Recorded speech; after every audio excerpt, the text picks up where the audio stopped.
buenas noches, bienvenidos al Tiempo de Entrevista aquí en Canarias al Día.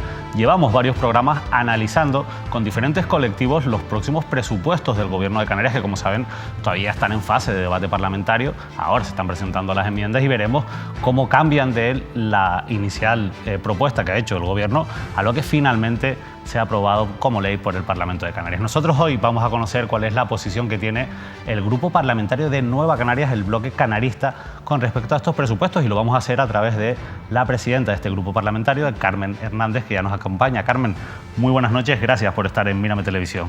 Hola, buenas noches, ¿qué tal? Ustedes, además, como uno de los principales grupos de la oposición, han sido muy críticos con estas cuentas autonómicas para el próximo ejercicio, Carmen, y lo cierto es que han anunciado ya una enmienda a la totalidad de los presupuestos. Aseguran que estos presupuestos falsean la regla de gasto y son arbitrarios y temerarios. ¿Por qué?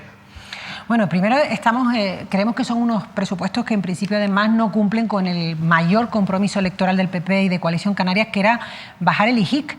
No solo no lo bajan, sino que en algunos aspectos suben, y a quienes únicos realmente le han bajado los impuestos son a los muy ricos, aquellos que en el año 24 hereden más de 1 millón de euros, en concreto 1,2 millones de euros, podrán ver mejoradas sus cuentas personales. Pero creemos que es un presupuesto antisocial, es un presupuesto decepcionante y además es un presupuesto en cierta medida empobrecedor.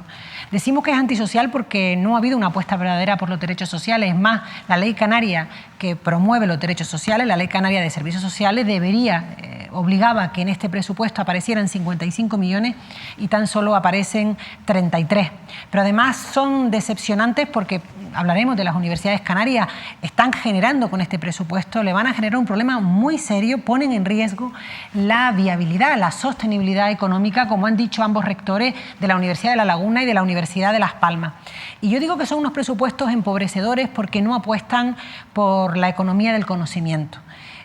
Canarias no puede seguir viviendo solo y exclusivamente del monocultivo del turismo. El turismo es nuestra fuente económica, es lo que más impacta en nuestra riqueza, pero Canarias tiene capacidad para crecer económicamente y diversificarse en otros aspectos, y uno de ellos es la apuesta por la economía del conocimiento, por las ciencias, por la innovación, por la investigación. Sin embargo, es un presupuesto que renuncia a esta economía del conocimiento. Por eso vamos a presentar una enmienda a la totalidad. Creemos que es un presupuesto, además, que no cumple la Ley Canaria de Educación, que obligaba a que este año avanzáramos a más de un 4,7%, lo que supondría un incremento en la educación pública canaria, en la educación en general, en torno a unos 254 millones, y sin embargo solo crece 69 millones. Con esto no da, como me gusta ejemplificar, ni siquiera para un plan de infraestructuras, que es lo más urgente, entre otras cuestiones, que requiere los colegios de Canarias. La verdad es que, bueno, ha puesto sobre la mesa diferentes asuntos que yo creo que son muy interesantes, y así vamos, digamos, partida por partida de estos presupuestos y sobre todo por diferentes departamentos. En el caso de la educación, ustedes han sido muy críticos con que no se cumpla ese objetivo. Por ley se hablaba de que a partir del 2022 había que llegar a un 5% del Producto Interior Bruto de los presupuestos de educación. Es verdad que este presupuesto no llega, pero es que también es verdad que ese presupuesto no llegó en el ejercicio pasado cuando ustedes tenían la Consejería de Hacienda. Es verdad que no en el área de educación, pero sí la Consejería de Hacienda en el Gobierno de Canarias. Al final no es un problema de que de un año para otro es muy difícil y que falta o ha faltado inversión en educación desde hace muchos años. Bueno, vamos a ver. El gobierno que acaba, el gobierno formado por Nueva Canarias y el Partido Socialista, hizo un esfuerzo muy importante para mejorar la financiación de la educación canaria. En 4 años se invirtieron 573 millones más en educación, lo que significó que subiéramos un punto en el Producto Interior Bruto, pasando de un 3,6 a un 4,6. Por tanto, en medio de una pandemia, con una erupción volcánica y con muchísimos problemas que tuvo el gobierno de Progreso anterior, sin embargo, se decidió hacer una apuesta decidida por la mejora educativa. Eso, por ejemplo, permitió empezar a avanzar en la escolarización de los niños de 2 años, en la educación infantil. Por tanto, nosotros ahora en la oposición tenemos la legitimidad moral de reclamar aquello que nosotros hicimos cuando estábamos en el gobierno. ¿Por qué no llegaron hasta el 5%? Porque es progresivo, para cumplir la ley? De la excelencia, de lo malo a lo excelente, no se pasa en un acto. Se subió un punto porque además la ley mandata a que sea una convergencia progresiva. Este año hubiera tocado en el 24 un 4,7 y de cara al 25 podríamos estar en el 5%. ¿Qué ocurre? Que con el retroceso que propone el Partido Popular y el señor Clavijo, que la educación no solo no avanza hacia el 4,75, hacia el 5, sino que retrocede y se coloca en un 4,20, pues no vamos a llegar. Había una senda iniciada. 4,8 es la cifra que dan desde el gobierno, que hablan de que llegan a un 4,8%. Es la cifra oficial de la nota de prensa oficial. Bueno, eso yo no sé si es un error del consejero, intencionado o no. Yo quiero creer que es un error. Usted se ha estudiado las cuentas y no es así. No solo me la he estudiado yo, se la ha estudiado la plataforma del 5%, se la han estudiado nuestros economistas, pero además yo le digo por qué viene el error. Todo el mundo ha utilizado como referencia para calcular el porcentaje el PIB que pone el propio gobierno, la propia consejera Matilde Asián en el presupuesto, es decir, la riqueza, y hemos hecho una simple regla de 3 y nos da 4,2, pero el señor Polidía ha cogido una riqueza que es la que dice el BBV, estimada. Perdone, esto no vale cambiar las reglas del juego. Esto aquí todo el mundo ha calculado siempre el porcentaje respecto a la previsión del incremento del PIB del año 24 que pone el propio gobierno, y lo que no vale es cambiar las reglas del juego. Por tanto, es un 4,2 y además lamentable que el gobierno no dé los datos de manera correcta.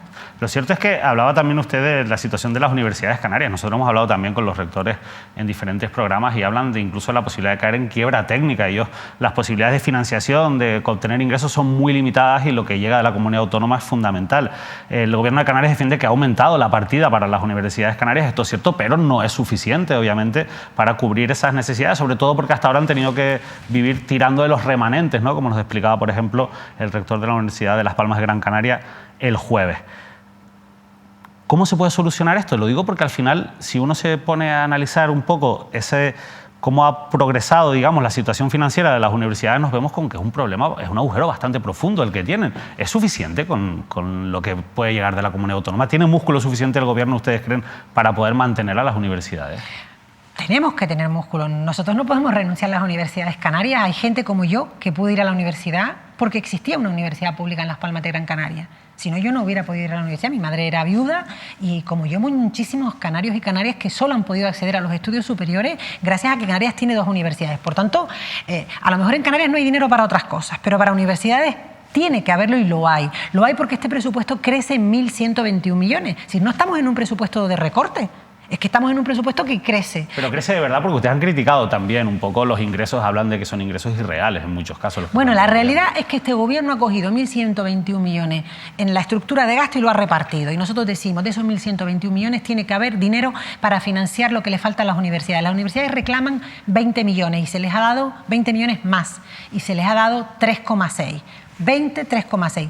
Yo me remito a las propias posiciones de Coalición Canaria del señor Barragán en su enmienda de los presupuestos el año pasado. Es que Coalición Canaria y el Partido Popular, cuando estaban en la oposición, nos pedían a nosotros los 20 millones. Por cierto, que prácticamente se pusieron. Es decir, el gobierno de Nueva Canarias y el PSOE atendió esas reivindicaciones de las universidades canarias y habilitó más de 17 millones en el presupuesto inicial y además vía remanentes, modificando los remanentes, se inyectaron otros 13 millones y en total casi 30 millones que superó incluso las expectativas. La realidad es que las universidades canarias no tienen dinero para cosas tan básicas como para pagar la luz, la factura de la luz, y además por mandato estatal, por ley, tienen que subirle las retribuciones a los empleados públicos, a los profesores. Pero no pueden subir las tasas por ley también, precisamente. Claro. Por tanto, no pueden recaudar más. Eso tiene que tener una solución. La consejera ha presumido de que este es el presupuesto más importante de la historia de Canarias en materia de universidades, cosa que le hemos rebatido y le hemos demostrado con números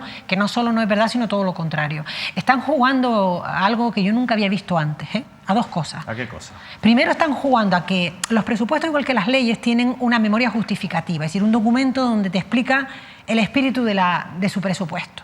Bueno, pues ponen una memoria justificativa que nosotros estamos totalmente de acuerdo, donde dicen que van a hacer una serie de políticas, pero luego cuando ves los números no se corresponde a lo que pone la memoria justificativa. Te pongo un ejemplo. En la administración pública, muchos estamos defendiendo que Canarias necesita una reforma profunda y urgente para modernizar la administración pública canaria, para que sea más rápida, más eficiente, más eficaz. Aparece en la memoria que es necesaria una estrategia para la modernización y simplificación de la administración. Luego te vas a los números a buscar la partida para ver cómo se hace esa estrategia y no aparece. Esa es una de las cuestiones que están haciendo. Y luego están haciendo esto de jugar con los números para confundirnos y generar un debate confuso que yo no lo había visto nunca. Decir, oye, tú presentas un presupuesto y defiende lo que tú has presentado. Lo que no vale es hacer un juego de trilero donde tú me cambias lo que hemos visto en educación. Decir que no solo que no es verdad que va hacia atrás, sino decir todo lo contrario.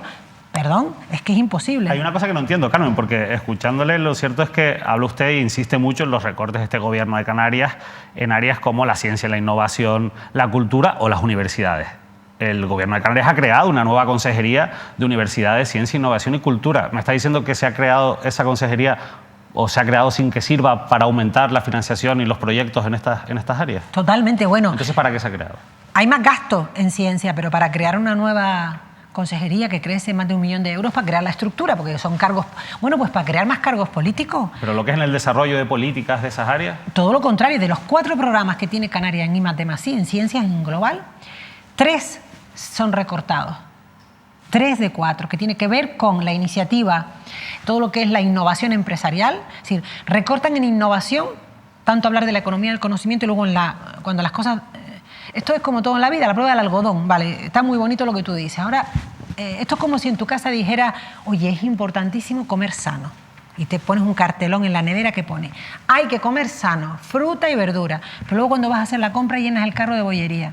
Pues esto es parecido a lo que nos está ocurriendo, es decir, en los papeles y en los discursos se habla que hay que apostar por el conocimiento, que hay que apostar por las universidades, que hay que apostar por la educación, que es una política estratégica, pero luego cuando te vas al presupuesto y a los números, la realidad es que no se está apostando por esas políticas. Y esto es muy grave, y por eso yo hablo de que se empobrece a Canarias, porque los territorios de las sociedades avanzadas que están progresando, lo hacen fundamentalmente porque están apostando por la economía del conocimiento, por la innovación, por las tecnologías. Y Canarias, nosotros no tenemos grandes minas de ningún mineral importante. Nuestra mina es el sol y el mar, el turismo. Que no está nada mal, tampoco. Que está muy bien, pero tenemos otra gran mina que yo considero que está sin explotar, que es el talento. El conocimiento de los canarios y las canarias, tenemos gente joven valiosísima que muchas veces se va afuera, se fugan esos talentos, porque realmente en Canarias nos estamos comportando como una sociedad, si fuéramos agricultores sería una agricultura intensiva, es decir, a exprimir a la gallina de los huevos de oro, que es el turismo, sin diversificar de verdad. Y yo creo que la economía del conocimiento es una economía donde Canarias tiene mucho recorrido, desde nuestra experiencia en energías renovables, donde ya somos punteros y podríamos serlo más. En Gran Canaria estamos siendo punteros con todo lo que tiene que ver con la investigación y el conocimiento de las profundidades marinas a través del Polo Marino de Taliarte, que está ubicado en mi municipio, pero que es una infraestructura científica y de investigación de carácter mundial. Vienen investigadores de toda Europa y del mundo a conocer ese conocimiento que se está creando. ¿Por qué no exportar y explotar más ese conocimiento? ¿Por qué no invertir ahí? Yo sé que es una política de mayor recorrido, hay que poner el faro largo.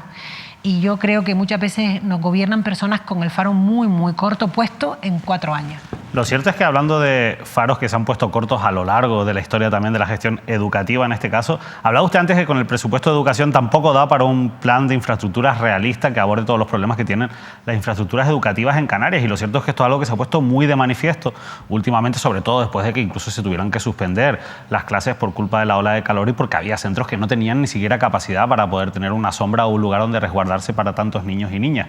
El otro día incluso la alcaldesa de Granadilla, que estaba también en este programa, nos advertía de que, por ejemplo, en zonas saturadas poblacionalmente, como es el sur de la isla de Tenerife o el sur de Gran Canaria, hay colegios donde, ante el aumento de la demanda, y colegios que están completamente saturados, llegando al máximo prácticamente de lo que permite la ley, se están construyendo, creando barracones o instalaciones de estas temporales que supuestamente se estaban erradicando. Con lo cual, hay un problema muy grave de carencia de infraestructuras educativas. Y por lo que usted nos ha dicho, entiendo que a corto plazo, por lo menos, no hay dinero para solucionar este problema. Absolutamente, si el presupuesto crece, no llega a 70 millones. Yo he sido alcaldesa durante 8 años y hay municipios, y yo me siento orgullosa del nuestro en Telde, que se ha hecho un gran esfuerzo a lo largo de los años para mejorar las infraestructuras. Y hemos hecho todas, porque usted ha presentado recientemente una pregunta sobre la situación del Instituto Profesor Antonio Cabrera, el de las Remudas. Los institutos, claro, pero diferenciemos los colegios de los institutos. Los colegios tienen la competencia de lo que es el mantenimiento y la mejora de los ayuntamientos. Y muchos ayuntamientos, como responsables de la educación hemos hecho reformas muy profundas, desde cambiar toda la instalación eléctrica. Un dato, cambiar la instalación eléctrica de un colegio medio vale 300.000 euros y una zona de sombra vale 700.000.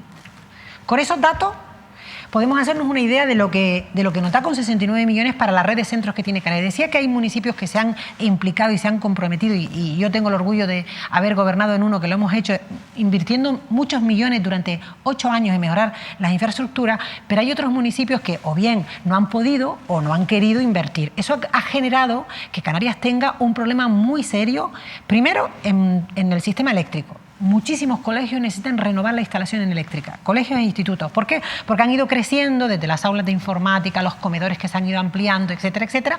Aumenta el consumo de la luz, sin embargo las instalaciones son antiguas. Luego el problema que tenemos de centros viejos que se han quedado obsoletos. Había un dato, no hay un informe oficial todavía, que habla de que el 40% de los colegios públicos canarios tienen más de 40 años.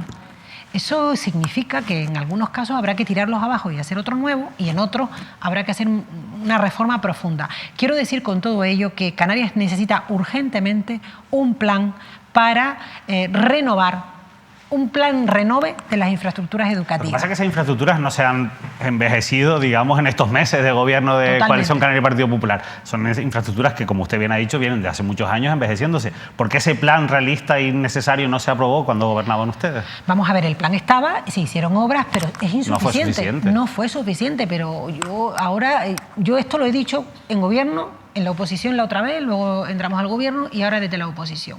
Tenemos que seguir apostando y con ese presupuesto no es suficiente. Fíjate lo que te dije antes, que con 573 millones en 4 años no fue suficiente. Imagínate ahora que en este año pues solo invertimos, no llega a 70 millones. Quiero decir que necesitamos un plan, porque además el tema de las infraestructuras no es de hoy para mañana. Tienes que redactar proyectos, tienes que sacarlos a concurso, tienes que ejecutar la obra. Fíjate que para hacer un grupo pequeño de aulas de infantil de 2 añitos en verano no hemos sido capaces de eso vamos a hablar ahora también. De acabarla. Quiero decir que en infraestructura, si queremos de verdad resolver el problema de fondo, antes hablábamos de que las clases se suspendieron porque, por ejemplo, nuestros colegios no están adaptados al cambio climático, no tienen aislamiento térmico. Hoy, cualquier edificación nueva, si observas por ahí cualquier edificio nuevo, tienen ya lo que llaman los arquitectos aislamiento térmico, que te aísla del frío y del calor.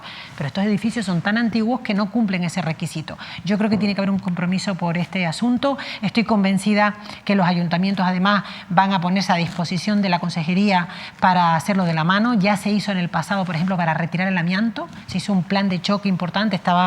Yo estaba en el Consejo Escolar de Canarias, era concejala de Educación y estaba de consejera Milagros Luis Brito y funcionó. Y yo apelo ahora a un gran plan de la mano de la FECAN para ir renovando progresivamente las infraestructuras educativas de Canarias. ¿Por qué en medio de, además, todo este debate el que hemos tenido en esta mesa y el que al final ha estado en el Parlamento de Canarias, se produce la dimisión del director general de Infraestructuras Educativas, el señor Miñarro? ¿Ustedes lo saben? Yo también hubiera dimitido. O sea, ¿usted cree que dimite precisamente por todas estas carencias, como ha dicho? Es que cuando tú ves lo que se va a dedicar para infraestructuras educativas de Canarias, dices que no da ni para la zona de sombra. Pero es que Canarias necesita renovar la instalación eléctrica de muchísimos colegios, que es un problema de seguridad. No cumplimos normativa de accesibilidad en muchos centros. Un niño con una discapacidad, una silla de ruedas, una muleta, no puede acceder a algunas plantas de los institutos o de los colegios. Entre eso y que, según él mismo ha denunciado, no tenía recursos humanos, yo también hubiera dimitido porque es una enorme responsabilidad el tema de las infraestructuras educativas en Canarias. Hablaba antes precisamente de lo que ha ocurrido con la educación infantil, con esa apuesta de, incluso se han matriculado, estamos hablando de 1.196 nuevas plazas que en principio tenían que comenzar con este curso y no ha podido ser.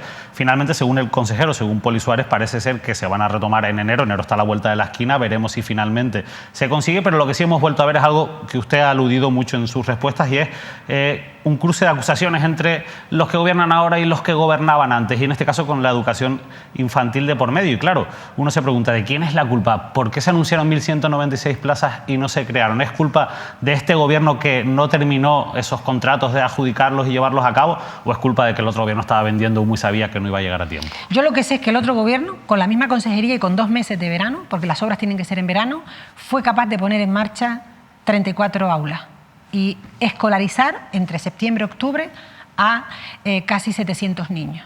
La misma consejería, el mismo verano, y se para todo. Se paró. No es que se retrasara un aula. Yo me puedo creer, yo he estado en el gobierno, gobernar es muy difícil. Y a mí, cuando ahora veo a los mismos que decían una cosa hace 3 meses decir la contraria, yo creo que hay que ser coherente. Gobernar es muy difícil. Pero, hombre, que en 2 meses de verano ni una sola aula te saliera, yo creo que no se hicieron los esfuerzos oportunos, no sé.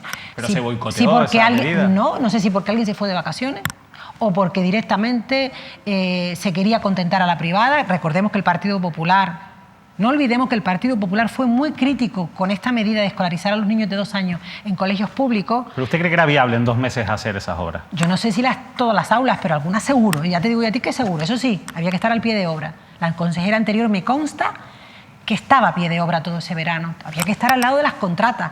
Quienes hemos llevado obras sabemos que si estás al lado de la contrata las cosas salen, y si no estás al lado de la contrata a lo mejor tiene 4 obras y va a atender a aquella que más le persigue el cliente. Yo creo que no se estuvo a pie de obra. Yo creo que se quería contentar a la concertada y a la privada para derivar esos niños ahí. Fue la postura que tuvo la portavoz, la actual directora general de Deportes Autóctonos, fue la portavoz de Educación y siempre defendió, cuando se trataba este tema en el mandato anterior, que había que ir a la concertada, que para qué íbamos a abrir aulas nuevas si había aulas ya en la privada. ¿Ustedes creen que van por ahí los tiros, que realmente este gobierno lo que quiere es que esos niños y niñas al final acaben derivados a los centros privados? Bueno, yo sostengo, conociendo, yo he puesto en marcha en mi municipio 3 escuelas infantiles y he escolarizado a 400 niños. Por cierto, escuelas que cerró el Partido Popular. Claro, mi experiencia con 0 a 3 y del Partido Popular es muy negativa.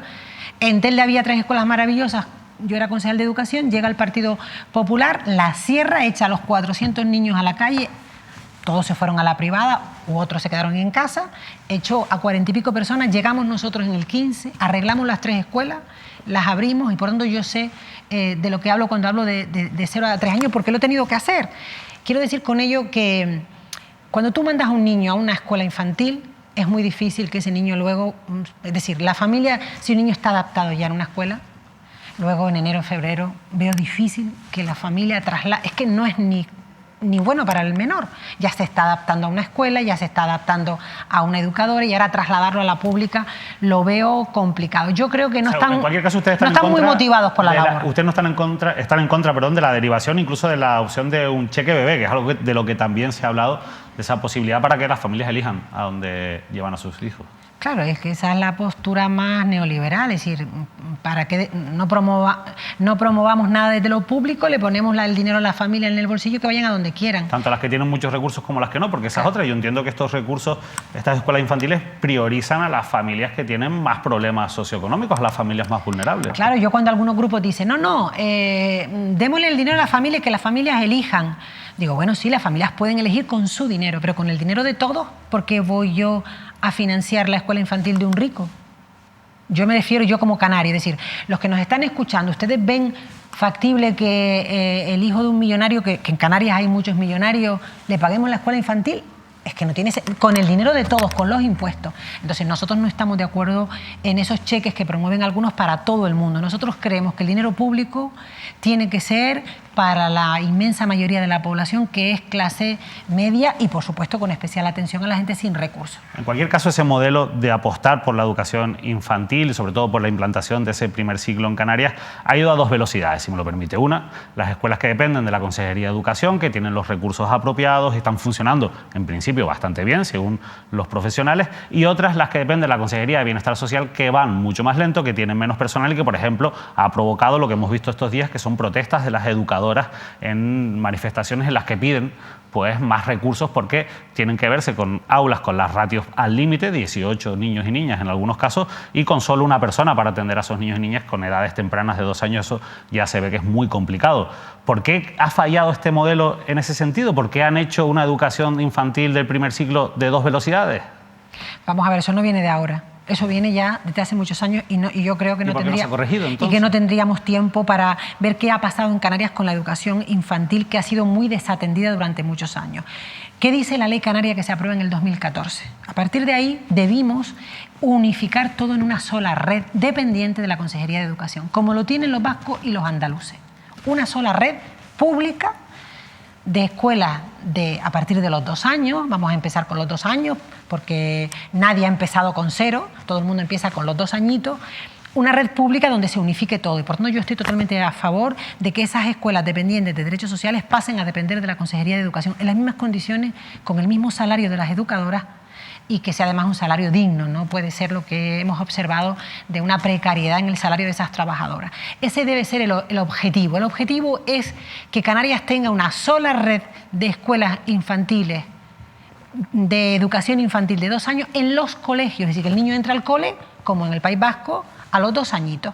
Luego, ¿qué pasa de 0 a 2? Ahí yo sí defiendo, creo que es mejor para el niño y la familia continuar con los convenios con los ayuntamientos que pueden y seguir escolarizando a los niños de 0 a 2 años en las escuelas infantiles municipales y en la red privada, porque efectivamente la red privada está ahí, llega donde a lo mejor a veces no llega la pública y al revés, la pública llega a barrios donde no llega la privada. Yo vengo de un municipio donde en Ginamar, cuando se cerraron todas las escuelas públicas, no se abrió ni una privada en Ginamar. Es decir, que si no llega lo público a Ginamar, no llega nadie. Por eso tiene que existir lo público, porque lo privado atiende las reglas del mercado y el mercado va donde está el negocio, que no lo estoy criticando, es así y es respetable y además es la economía de mercado que tenemos.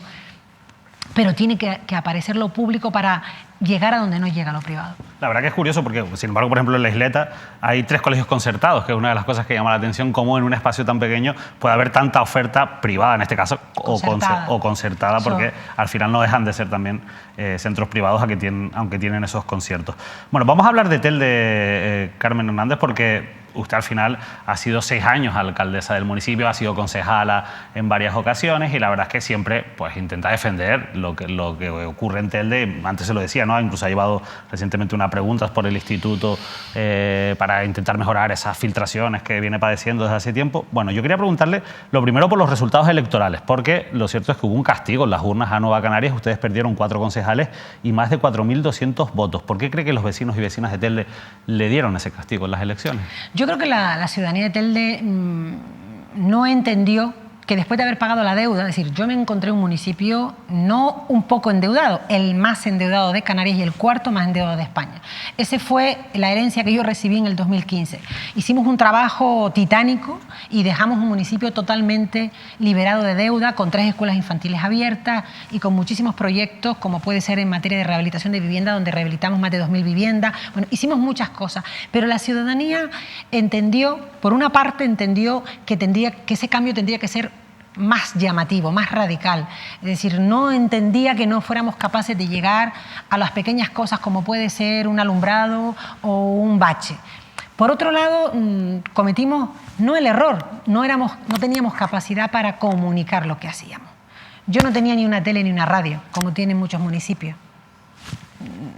No teníamos recursos, no teníamos dinero y no tuve ninguna plataforma mediática donde yo poderle explicar a los ciudadanos lo que sí pudimos hacer, que fue mucho. Lo que ocurre es que me llama la atención porque teniendo la propia administración pública, lo digo porque muchos alcaldes utilizan sus ayuntamientos para hacerse autobombo y después, perteneciendo a un partido como Nueva Canarias, que sobre todo en Gran Canaria tiene una gran implantación, me sorprende su respuesta. No tengo radio ni tele. Telde no tenía radio ni tele, como si tiene el sureste, por ejemplo, otras comunidades. No tenemos esa herramienta, nos tuvimos que salir del sureste, que hay una televisión, porque no en la época esa de la crisis económica, y luego ya no pudimos. Las redes sociales, exacto, y luego las tecnologías están cambiando. Exacto, y ahí yo creo que tuvimos hay que hacer autocrítica, un fallo de no estar lo suficiente en las redes sociales. Creo que estábamos demasiado metidos en la gestión. Somos gente muy responsable. Yo a veces creo que a mí me cuesta mucho estar en la calle haciendo campaña política cuando sé que hay un problema grave de vivienda de un vecino y a lo mejor estaba arreglando el problema del vecino, pero no estaba vendiendo en la calle la gestión. Fallamos en la comunicación y en la gestión, y luego hay un partido como Ciuca, que fue quien ganó y quien arrasó, no el PP, que se dedicó en su tele, en su radio y en las redes sociales a inventar bulos. Bulos, por ejemplo, como que yo vivía en Tenerife, cuando yo llevo 55 años viviendo en Telde y desde los 17 años trabajando en Telde en muchísimas cosas que he trabajado, desde profesora particular en las casas de las personas hasta encuestadora y luego como profesora de un instituto muy conocido de Telde, que empecé con 26 años. Vamos, que llevo toda mi vida trabajando en Telde, viviendo en Telde, pues empezaron a colocar bulos y la gente se los creyó, porque también es verdad que no los combatimos. Usted dimitió de su acta de concejal para facilitar un pacto progresista, pero al final ese pacto no cuajó. No sé si fue precipitada su decisión o al final usted tampoco se veía ahí haciendo oposición 4 años. No, vamos a ver. Yo había vivido etapas anteriores en las que siempre habían puesto como condición para gobernar con nosotros. Recuerdas que yo en mi primer mandato tuve tuve un intento de moción de censura, se me fue el Partido Socialista del Gobierno y más por Telde. Y yo interpreté que si yo no estaba, ellos iban a estar más cómodos. Porque yo, por mi nivel de autoexigencia y de exigencia a los demás, por mi nivel de rigurosidad y de responsabilidad, puedo ser una socia a lo mejor que en los pactos gusta más que haya gente que mire para otro lado. Yo no soy de las que miro para otro lado, lo reconozco, para lo bueno y para lo malo. Entonces dimití pensando honestamente que podía facilitar un pacto porque se pudieran sentir más cómodos sin que yo estuviera ahí. Yo en teoría era la rival más dura porque era la que había ganado de las 2 elecciones anteriores, pero no funcionó porque está claro que el Partido Popular y Ciuca tienen una misma visión, una misma política, ya han gobernado en el pasado, son los que hundieron a la ciudad. Y se entendían mejor juntos. Se entendieron bien, también con Más por Telde y en este caso con Coalición Canaria, lo que era Coalición Canaria en campaña, que no tiene nada que ver con lo que es ahora, con una gestora, con la destitución de 2 de sus concejales. ¿Usted cómo ve la actualidad de este municipio que ha venido cargada de marejada política en estos primeros meses? Bueno, la verdad que nosotros hicimos un gran esfuerzo por pagar la deuda, por mejorar la gestión, por mejorar en muchos aspectos y además por mejorar la imagen hacia afuera que se daba del municipio, dar normalidad, dar estabilidad, dar credibilidad. A mí me apena ver que en 100 días Telde ha sido otra vez titulares por presuntos enchufismos, por salidas del gobierno, por escándalos que a mí no me gustan nada. Y además a mí me preocupa ver cómo se toman decisiones como, por ejemplo, destituir al gerente de la empresa pública de Fomenta. No porque yo tenga nada de afinidad con ese señor, que ya estaba cuando yo llegué. Ese señor ha sido gerente con el PP, con Ciuca y con Nueva Canarias, con todo el mundo y con el PSOE. Pero es un señor que ha demostrado ser un buen gerente. Sacó a la empresa de la concursal. Nos encontramos a Fomenta, la empresa de vivienda, con una deuda de 11 millones de euros, de 11 en concursal, y la dejamos limpia totalmente. Han puesto ahí un cargo del Partido Popular que no tiene ni idea como gestor de empresas públicas de vivienda. Es una empresa que gestiona mucho dinero, gestiona 13 millones al año, y a mí me preocupa que volvamos a los tiempos del pasado. Yo le deseo a Telde lo mejor y deseo que este gobierno acierte, porque es lo mejor para Telde y porque yo quiero a mi ciudad profundamente. Hablaba usted del Partido Popular, el vicealcalde Sergio Ramos intervino en un programa recientemente, precisamente le preguntamos por esa contratación de ese gerente, fue uno de los muchos asuntos que pusimos sobre la mesa, pero Sergio Ramos tenía un especial interés en decir algo, en contar algo que le había ocurrido en una reunión con vecinos de Salinetas. Vamos a escuchar lo que nos contó Sergio Ramos ese día porque en su respuesta alude también a Carmen Hernández y me gustaría que la exalcaldesa pudiese contestar. Yo soy político y acepto que se me insulte a mí, acepto que se me llame sinvergüenza por parte de miembros del partido Nueva Canarias, en donde en una reunión que yo hice con más de 200 vecinos en la playa de Salinetas para explicarles un proyecto y que nosotros habíamos cometido algunos errores de comunicación y de redacción en ese proyecto, lo primero que hice fue citar a más de 200 vecinos en la calle de la playa Salinetas, en donde veranean mis padres. Y evidentemente mis padres fueron a esa reunión como vecinos y yo estuve allí 2 horas y media dando explicaciones y le di la palabra a todos los vecinos que pidieron la palabra y les di el micrófono. Por suerte o por desgracia, a la primera persona que le di el micrófono fue una persona que es un miembro destacado y con historia en la ciudad de Telde de Nueva Canarias.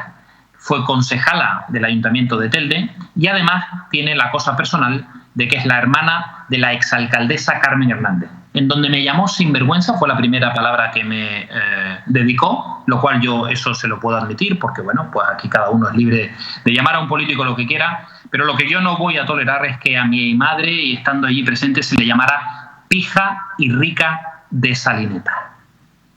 Eso fue un hecho bastante grave en donde yo le pedí a Celeste López que lo condenara en el Pleno y aquello no se condenó.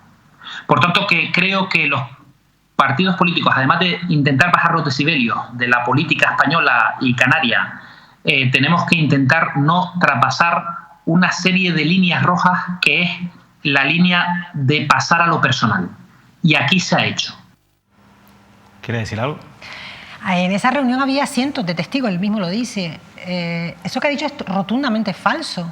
Había periodistas. Es más, después de esa reunión, algún periodista local, algún digital local muy destacado, le afeó al señor Ramos la actitud que tuvo en esa reunión. Falta la verdad. Yo creo que está muy nervioso. Probablemente lo que él quiere ocultar es que la calle que quiere arreglar, donde se quiere gastar casi el 30% del plan de cooperación de una ciudad de 100.000 habitantes, es decir, que de 6 millones se quiere gastar casi 2, es su calle, la calle donde viven o donde veranean sus familiares. Y ha desviado la atención inventando algo. Los testigos que estaban allí dicen que esta persona, que por cierto es una vecina y que él además atenta a su derecho a la intimidad, que en ningún momento nombró a sus padres, habló de los vecinos de esa calle. Oye, si sus padres viven en esa calle y se sintió aludido. Por cierto, ser pijo y rico no es un insulto. En alguna época, cuando yo era pequeña, ser pija era hasta era guay, ¿no? Si te llamaban pija era casi un piropo. Y ser rico tampoco creo que sea un insulto, igual que ser pobre, es una situación económica la que es.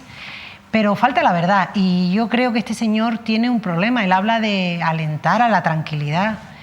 Yo no sé, creo que distorsiona la realidad hasta el punto de que los medios locales le acusan de ser un señor muy agresivo verbalmente, falta al respeto. De hecho, allí sí me comentaron que hubo gente que le abucheó cuando le faltó el respeto a esta señora mayor que tiene 84 años y la puso en evidencia delante de un público de 200. ¿Y se va a gastar 2 millones de euros en arreglar? Casi, 400 metros de calle. Que es la calle donde él tiene una propiedad. Sí. Si eso lo hubiéramos hecho nosotros, vamos, nos estarían poniendo bonitos, no, lo siguiente. Entonces, esto es lo que se está tratando de esconder. Es razonable, por cierto, esa reforma que quiere hacer en esa calle, nadie la ha pedido, se iba a cargar todos los árboles y por eso ha tenido que convocar a todos los vecinos. Ha conseguido en 100 días una cosa que yo nunca tuve a 200 vecinos enfadados por una obra. Él lo tuvo en 100 días. Está intentando desviar la atención. Yo lo que le pido al señor Ramos es que me olvide, que quite mi foto de la mesa de noche y que se dedique a gestionar Telde y que se dedique a trabajar por la ciudad y que se dedique a hablar de Telde en positivo, que deje de manchar el nombre de nuestra ciudad y que nos avergüenza a todos cuando se habla de Telde y se le asocia con un perfil político que algunos califican de hooligan. Pues Carmen Hernández, muchas gracias por esta respuesta y por supuesto por contestar a todas nuestras preguntas sobre la actualidad del Parlamento de Canarias y también del municipio de Telde. De verdad, ha sido un placer. Muchas gracias. Carmen Hernández, diputada presidenta del Grupo Parlamentario Nueva Canarias Bloque Canarista y ex alcaldesa de Telde, ha estado hoy con nosotros aquí en Canarias al Día. Nosotros volveremos con más entrevistas a lo largo de la semana. No se pierdan también nuestros espacios informativos y en unos minutos toda la información deportiva en Mírame Sport.